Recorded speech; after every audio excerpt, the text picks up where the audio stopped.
ইউটিউবের স্বাগত। আজকে তৈরি করেছি আলু সেদ্ধ, কাঁচা লঙ্কা, তেল, লবণ দিয়ে, আর করেছি মটর বিউলির ডাল, পাঁচফোড়ন দিয়ে, কাঁচা পাকা লঙ্কা দিয়েছি, নুন হলুদ দিয়েছি। ঝাল ডাল, ওই জন্য ঝাল দিতে, আর আমরা একটু ঝালটা বেশি খাই।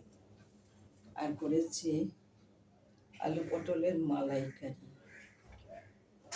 আমরা চিংড়ির মালাইকারি খেয়েছি, আমি আলু পটলের মালাইকারি করি, কিন্তু কখনো দেখানো হয়নি, এইবার দেখালাম। জিরে ফোড়ন দিয়েছি, পটলগুলো খোসা ছাড়িয়ে, আলুও খোসা ছাড়িয়ে নুন হলুদ মাখিয়ে ভেজে তারপরে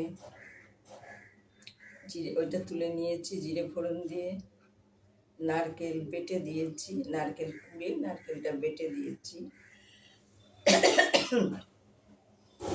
দিয়েছি লঙ্কা, দিয়েছি হলুদ, আর নামাবার আগে দিলাম ভাজা জিরে আর গরম মশলা, মানে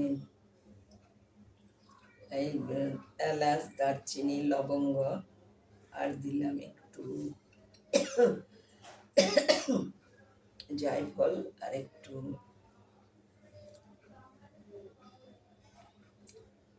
জায়ফল, আর এটাকে কি জায়ফল, জয়িত্রী সব একসঙ্গে বেটে দিয়েছি, যেহেতু মালাইকারি সেই জন্য। আর একটু নুন, একটু মিষ্টি, মালাইকারি একটু মিষ্টি মিষ্টি হয়, একটু মিষ্টি দিয়েছি, ঝাল দিয়েছি, ঝাল একটু কম দিয়েছি, মালাইকারিতে বেশি ঝাল ভালো লাগে না। ভালো লাগলে লাইক করুন, শেয়ার করুন, সাবস্ক্রাইব করুন, আমার পাশে একটু থাকুন। ভিডিওটা শেষ করছি।